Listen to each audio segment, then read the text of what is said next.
Yang terhormat Bapak Ibu dosen penguji, uji kinerja PPG dalam jabatan tahun 2023.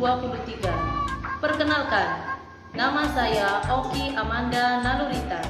Saya adalah guru mata pelajaran Pendidikan Agama Islam di SD Negeri 2 Harjo Kuncaran, Kecamatan Sumber Manjing Wetan, Kabupaten Malang.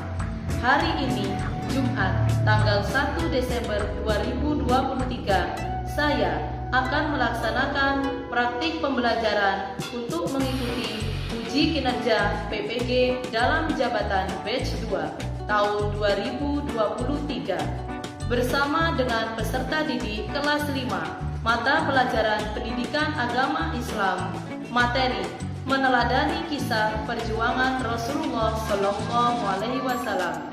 Berikut adalah video pembelajaran saya. Semoga bermanfaat dan saya mohon kepada Bapak Ibu dosen penguji untuk memberikan saran dan bimbingan agar pembelajaran saya ke depannya lebih baik lagi. Selamat menyaksikan. Terima kasih. Wassalamualaikum warahmatullahi wabarakatuh.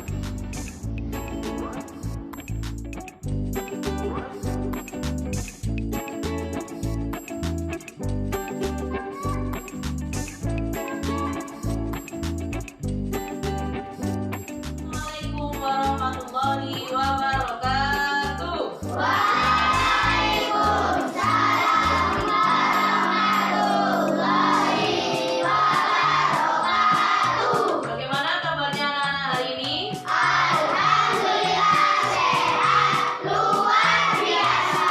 Alhamdulillahirobbilalamin. Apakah anak-anak sudah siap mengikuti pelajaran hari ini? Siap. Baik, sebelum pelajaran dimulai, mari kita berdoa terlebih dahulu. Sebelum berdoa, supaya kita semangat semuanya, berdiri. Silakan untuk berdiri. Kita nyanyi bersama. Ayo, 1, 2, 3.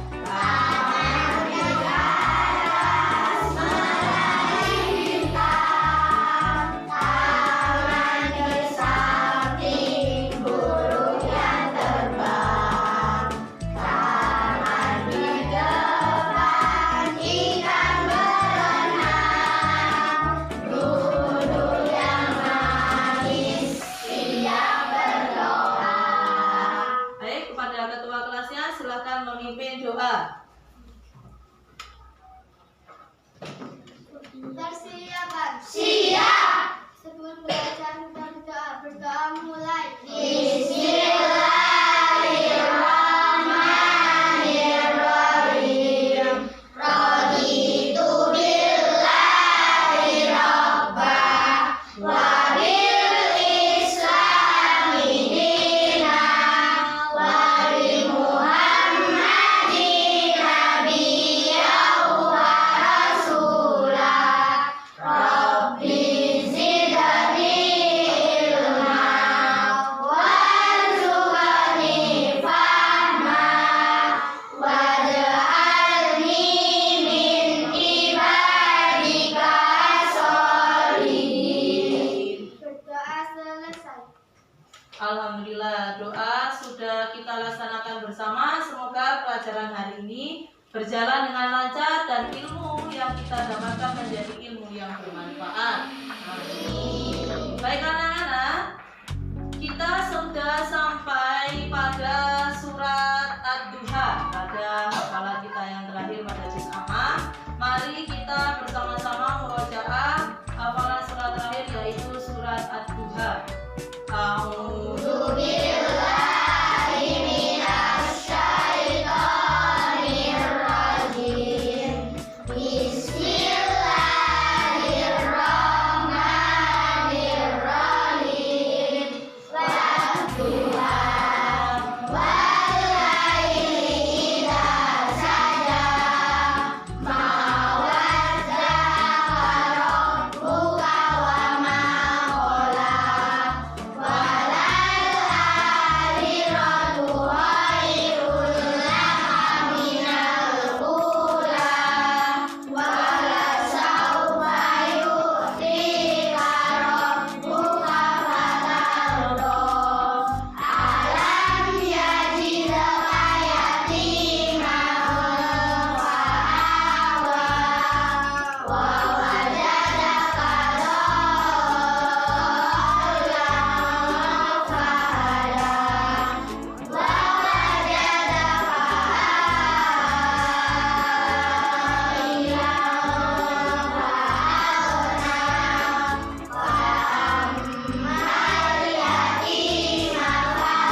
Amin. Baik, sebelum pelajaran dimulai, mari kita melafalkan Pancasila dan menyanyikan lagu Indonesia Raya. Silakan Mas Vino untuk memimpin Pancasila. Berdiri. Pancasila. Pancasila. Satu. Ketuhanan yang Maha Esa. Ketuhanan yang Maha Esa. Dua. Kemanusiaan yang adil dan beradab. Kemanusiaan yang adil dan beradab. Tiga. Persatuan Indonesia. Persatuan Indonesia. Empat. Kerakyatan yang dipimpin oleh hikmat kebijaksanaan dalam permusyawaratan perwakilan. Kerakyatan yang dipimpin oleh hikmat kebijaksanaan dalam permusyawaratan perwakilan. Lima. Keadilan sosial bagi seluruh rakyat Indonesia. Keadilan sosial bagi seluruh rakyat Indonesia. Lambang Pancasila. Satu bintang. Dua rantai. Tiga pohon beringin. Empat kepala banteng. Lima padi dan kapas. Silakan Safira untuk memimpin menyanyikan lagu Indonesia Raya.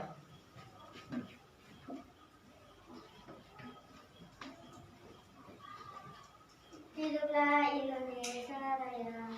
Indonesia tanah airku, tanah tumpah darahku. Di sanalah aku berdiri, jadi pandu ibuku. Indonesia kebangsaanku, bangsa dan tanah airku. Marilah kita berseru, Indonesia bersatu. Hiduplah tanahku, hiduplah negeriku, bangsaku, rakyatku semuanya. Bangunlah jiwanya, bangunlah badannya, untuk Indonesia Raya. Indonesia Raya, merdeka, tanahku, negeriku yang ku cinta. Indonesia Raya, merdeka, hiduplah Indonesia Raya. Indonesia Raya, merdeka, tanahku, negeriku yang ku cinta. Indonesia Raya, merdeka, hiduplah Indonesia Raya. Baik anak-anak, sebelumnya saya absen dulu untuk kehadiran hari ini.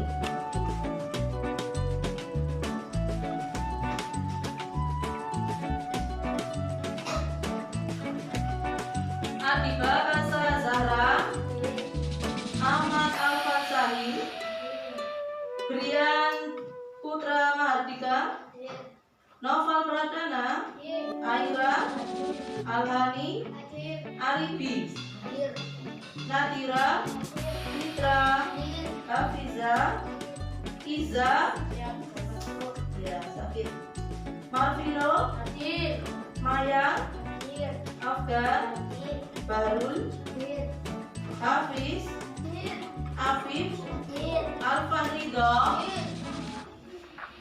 Lukmanul Hakim, Nakila, Noval Zaki, Putri Aprilia, Revano, Safira, Vino Angga, Yazid, Zahira, Zila. Alhamdulillah, berarti yang tidak hadir hari ini satu Iza, karena kemarin sakit ya, berarti kemungkinan hari ini belum sembuh. Baik, anak-anak, sebelum kita lanjutkan pelajaran untuk hari ini, anak-anak masih ingat kita kemarin belajar pelajaran apa?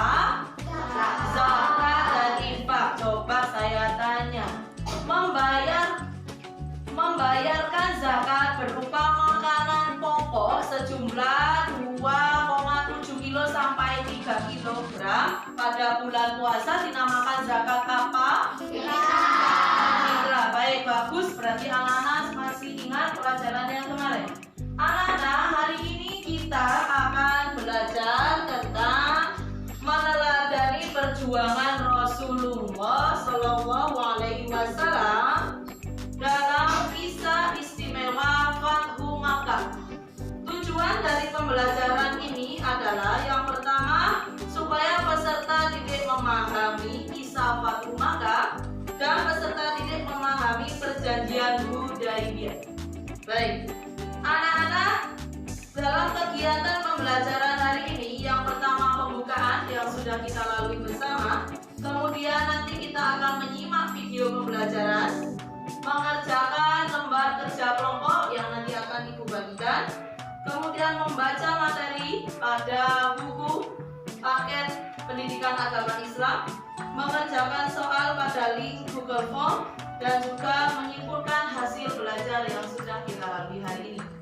Baik anak-anak, perhatikan pada gambar yang pertama, apa yang kalian lihat? Ya, siapa yang mau jawab angkat tangan? Ya, apa Aira yang kamu lihat? Orang yang sedang mengendarai onta. Yang lain, angkat tangan.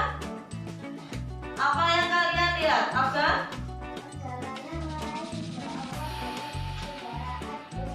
Iya, bagus sekali.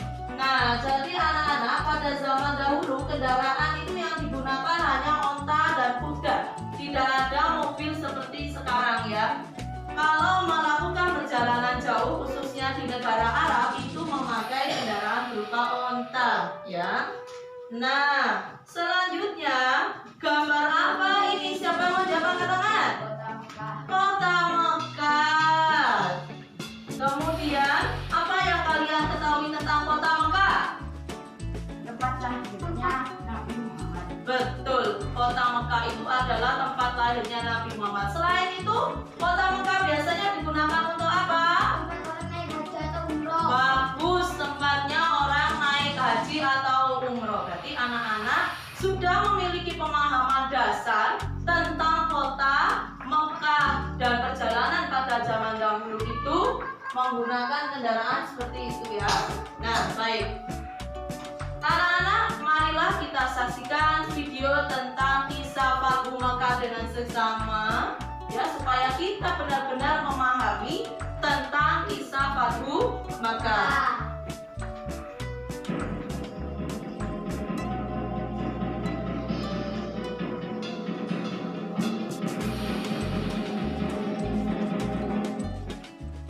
Fathu Makkah, pembebasan kota Mekah.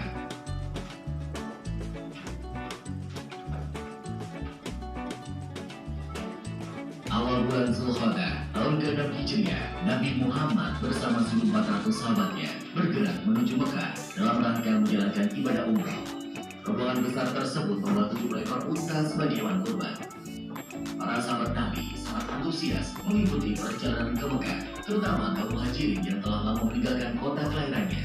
Namun, perjalanan mereka terhenti di wilayah Hudaybiyah, 22 km arah barat kota Mekah.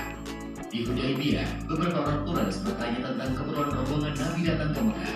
Utusan Muhammad menjelaskan bahwa kedatangan mereka bukan dalam rangka penyerbuan, tetapi untuk menjalankan ibadah umroh, menyembelih kurban, dan setelah itu kembali ke Madinah.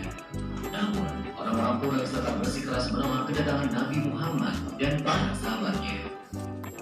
Melihat penolakan orang-orang Quraisy, Nabi Muhammad mengutus Utsman bin Affan menemui para pemimpin Mekah dan menjelaskan tujuan kedatangan mereka. Utsman bin Affan diperlakukan dengan baik oleh para pemimpin Mekah. Bahkan, para pemimpin Mekah mengizinkan Utsman untuk melakukan tawaf di Ka'bah. Tapi tanpa Nabi Muhammad dan para sahabatnya, Utsman menolak tawaran tersebut. Para pemimpin Mekah tetap menolak kedatangan Nabi Muhammad dan para sahabatnya. Oleh karena itu, dilakukan perundingan antara kaum muslim dan Quraisy Mekah. Nabi Muhammad memimpin langsung delegasi kaum muslim, sedangkan delegasi kaum Quraisy dipimpin oleh diplomat senior mereka, Suhail bin Amr.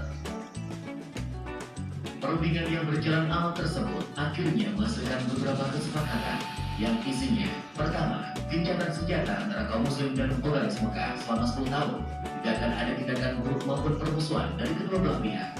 Kedua, jika ada yang datang kepada Muhammad tanpa izin keluarganya, maka dia harus dikembalikan. Dan jika ada muslim yang datang kepada kaum Quraisy, maka dia tidak akan dikembalikan. Ketiga, dibebaskan kepada seluruh klan yang ada di Arab untuk menjalin kerjasama kepada kaum muslim maupun kaum Quraisy. Keempat, pada tahun tersebut, rombongan kaum muslim belum diperbolehkan memasuki Mekah. Pada tahun berikutnya, kaum muslim baru diizinkan masuk Mekah selama 3 hari dan hanya boleh bersenjatakan pedang tanpa dihalus. Kelima, perjanjian antara kaum muslim dan Quraisy Mekah didasari ketulusan dan kesediaan untuk melaksanakannya tanpa penipuan dan penyelewengan. Kesepakatan yang dikenal sebagai perjanjian Hudaybiyah tersebut dibuat rangkap 2, masing-masing untuk kaum muslim dan kaum Quraisy Mekah. Isi perjanjian yang dianggap merugikan pihak muslim itu membuat para sahabat keberatan. Namun, Nabi Muhammad berhasil meyakinkan para sahabatnya bahwa perjanjian tersebut sebenarnya sangat menguntungkan kaum muslimin. Setelah sekitar 20 hari berada di Hudaybiyah, Nabi Muhammad dan para sahabatnya kembali ke Madinah. Dalam perkembangannya, seperti yang tercantum dalam isi perjanjian, dua suku yang saling berperang, yaitu suku Khuza'ah dan suku Bakr, menjatuhkan pilihan mereka.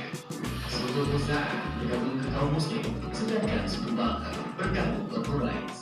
Mengikuti perjanjian Hudaybiyah, suku Khuza'ah dan suku Bakr juga melakukan gencatan senjata.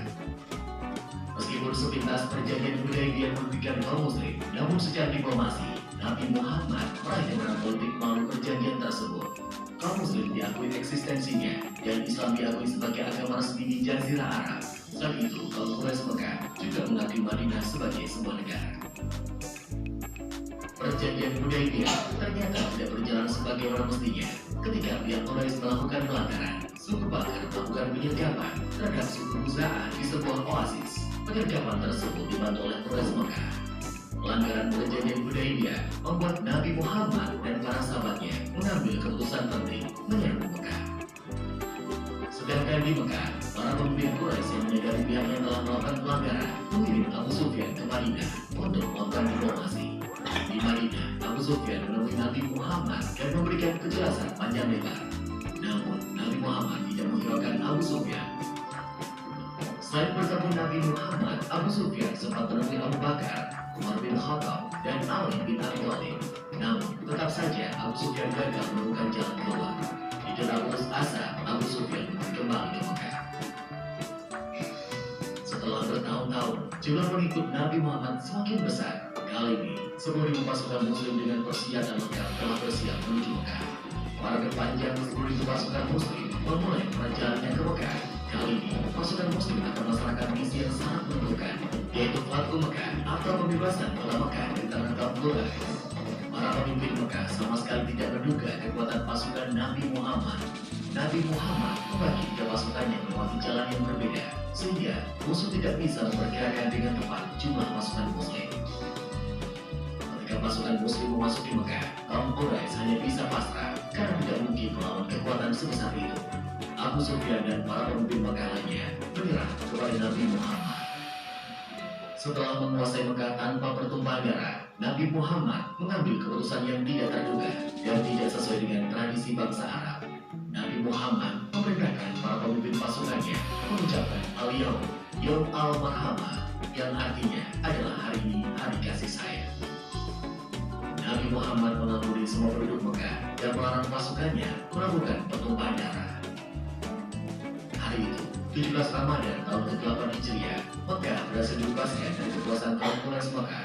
Saat itu juga, berhala-berhala yang berada di sekitar Ka'bah dihancurkan. Pembebasan kota Mekah menjadi tonggak sejarah, tidak hanya di Jazirah Arab, tetapi juga di seluruh dunia. Nabi Muhammad tampil sebagai pemimpin yang memberikan contoh bagaimana sebuah menaklukkan pusat kekuasaan musuh tanpa pertumpahan darah, sekaligus tanpa pembalasan dendam. Dalam tradisi Arab, yang kalah akan menunggu giliran untuk dieksekusi. Namun, Nabi Muhammad menghapus tradisi tersebut. Pihak yang kalah telah diampuni.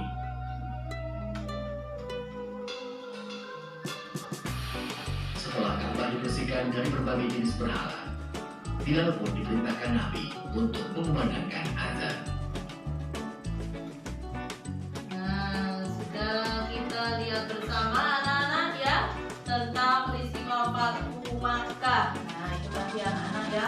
Contoh yang diberikan oleh Nabi kita Nabi Muhammad SAW menaklukkan kota musuh ya tanpa adanya pertumpahan darah. Oke, untuk membangkitkan semangat kita, mari kita bersama-sama tepuk anak soleh. Tepuk anak soleh. Aku anak soleh, rajin sholat, rajin ngaji, orang tua dihormati, cinta Islam sampai mati. La ilaha illallah Muhammadur Rasulullah. Yes, baik. Anak-anak, setelah ini ibu akan membagikan LK kelompok ya. Maka anak-anak bisa menjawab pertanyaan dengan diskusi dengan kelompoknya masing-masing ya.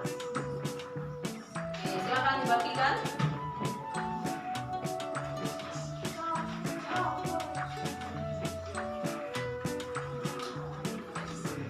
Anak-anak, sudah kalian tuliskan hasil diskusi dengan kelompoknya masing-masing? Ya. Oke, sekarang kita akan bergantian ya. Mulai dari kelompok 1, silakan dijawab mengapa kaum Quraisy berbondong-bondong masuk agama Allah.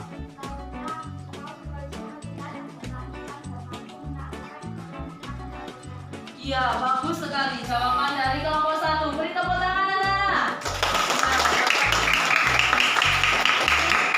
Salah satu sebabnya banyaknya orang non-Islam masuk Islam karena melihat orang Islam memenangkan kota Mekah tanpa adanya peperangan. Dari kelompok 2 silakan dibaca hasil diskusinya.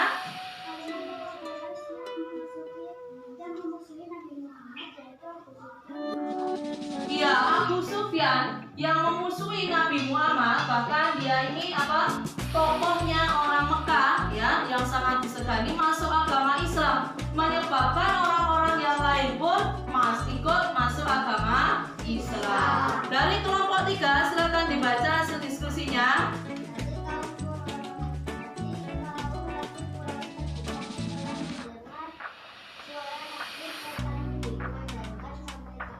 Iya, tadi kita melihat anak-anak bahwasanya Bilal itu mengumandangkan azan. Dengan dikumandangkannya azan tadi membuat hati orang-orang kafir itu tersentuh, terbuka hatinya, dan mereka dengan rela memeluk agama Islam. Dari kelompok 4 silakan dibaca hasil diskusinya. Karena kaum Quraisy melihat patung-patung di sekeliling Ka'bah yang dianggap Tuhan dibersihkan. Iya, nah mereka semula menyembah apa anak-anak orang kafir itu? Menyembah berhala atau patung ya. Nah, dianggap Tuhan setelah melihat kebesaran kekuatan Nabi Muhammad, mereka sadar bahwa yang mereka sembah hanyalah batu dan patung, bisa dihancurkan ya, karena itu hanya buatan manusia. Iya, pada saat itu banyak yang masuk agama Islam. Selanjutnya dari kelompok 5. Karena terbukanya kota Mekah dengan aman dan damai untuk semua orang yang ingin masuk agama Islam. Iya, dengan terbukanya kota Mekah dengan aman dan damai, semua yang masuk ke kota Mekah akan dijamin keamanannya. Nah, baik. Coba satu kelompok saya tanya pada kelompok 3. Pada soal yang kedua, beriman pada Allah adalah anugerah. Namun di tengah masih banyak yang bersifat memusuhi tetangga dan tidak suka jika ada perbedaan pendapat. Bagaimana menurut kalian tentang permasalahan tersebut? Islam adalah agama yang membenarkan alamin atau membawa kasih sayang bagi seluruh alam. Jika kita memusuhi tetangga berarti kita mencerminkan. Iya, bagus. Kalau kita memusuhi tetangga, berarti kita tidak mencerminkan apa? Islam rahmatan lil alamin. Bagaimana kelompok 1 setuju nggak dengan pendapat kelompok 3? Setuju. Kelompok 2? Oke, ada yang mau menambahkan jawabannya atau menguatkan dari pendapat kelompok 3? Coba dari kelompok 4, silakan dibaca. Karena Islam rahmatan lil alamin, maka kita harus menyayangi semua orang walaupun berbeda pendapat dengan kita. Iya, bagus sekali anak-anakku semuanya, hebat. Beri tepuk tangan ya, Bu ya. Oke, anak-anak, setelah kita mempelajari tadi ya, Ibu ingin melihat sikap kalian ya. Ibu akan melakukan penilaian sikap terhadap kalian. Ibu akan memberikan angket. Silakan anak-anak isi, silakan dicetak jawaban yang sesuai dengan kalian. Ya.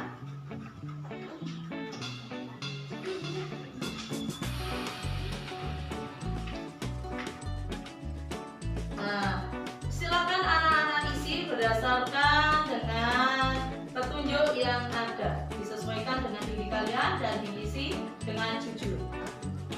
Sudah selesai anak-anak? Baik. Anak-anak, sekarang untuk menguatkan pengetahuan kita tentang kisah Fathu Makkah, silakan buka pada buku kalian pada halaman 110.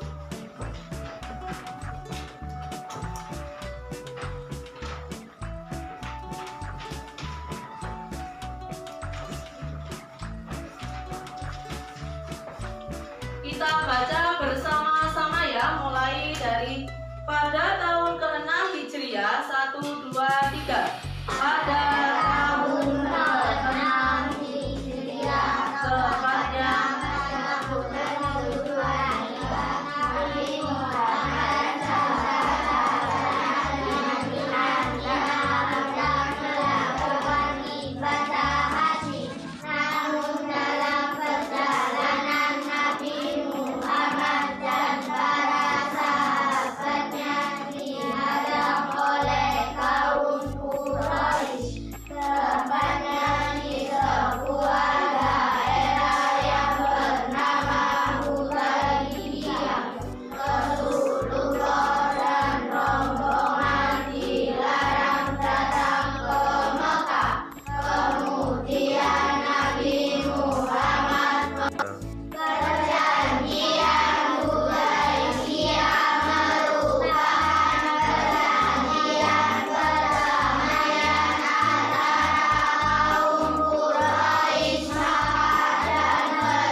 3. Ya, anak-anak kalian sudah membaca materi tentang kisah Fathul Mekah, ya kan? Nah, jadi anak-anak dari situ kita pahami yang namanya Fathul Mekah itu adalah kemenangan atas kota Mekah. Nah, bagaimana kisahnya? Saya ulang sedikit ya. Bahwasanya Nabi Muhammad yang berada di Madinah, karena Nabi Muhammad sudah hijrah di Madinah beserta rombongannya, ingin apa? Melaksanakan ibadah haji ke kota Mekah, namun dihadang oleh orang Mekah, tidak boleh masuk Mekah, tepatnya di daerah Hudaybiyah. Sampailah terjadi perjanjian Hudaybiyah. Dalam perjanjian Hudaybiyah itu sebenarnya orang Muslim itu banyak dirugikan, namun Nabi Muhammad bersikeras bahwasanya pasti kita memperoleh keuntungan dari perjanjian ini, sebenarnya kita yang diuntungkan. Namun apa yang terjadi? Orang kafir mengingkari perjanjian Hudaybiyah tersebut dengan adanya penyerangan terhadap suku Khuza'ah oleh Bani Bakr ya. Nah, pada akhirnya apa yang terjadi anak-anak? Nabi Muhammad karena sudah diingkari perjanjiannya tadi beserta banyak pasukan, berapa ribu tadi? 10.000 pasukan itu datang ke kota Mekah dari berbagai penjuru, sehingga penduduk Mekah itu tidak bisa memastikan berapa banyak pasukan yang dibawa oleh Nabi Muhammad. Nah, melihat pasukannya banyak, akhirnya orang-orang kafir Quraisy itu menyerahkan diri tanpa adanya peperangan. Nah, itulah anak-anak yang dinampakkan oleh Nabi Muhammad SAW ya. Jadi bisa menaklukkan sebuah kota yang besar, kota yang kuat, kota yang musuh tanpa adanya sebuah peperangan. Oke, anak-anak dari penjelasannya tadi ya, dari pembacaan materi, tayangan video, adakah yang ingin ditanyakan? Oke, kalau tidak Bu Guru yang akan bertanya. Coba. Peristiwa Fathul Mekah itu disebut dengan apa? Pembebasan. Betul, pembebasan kota Mekah. Ya, baik. Kemudian berapa pasukan yang dibawa Nabi Muhammad untuk memasuki Mekah? 10.000 pasukan. Betul, baik. Anak-anak sudah hebat semuanya ya. Nah, baik anak-anak, sekarang silakan anak-anak dikeluarkan HP-nya ya. Ibu akan membagikan soal melalui Google Form pada grup kelas kalian.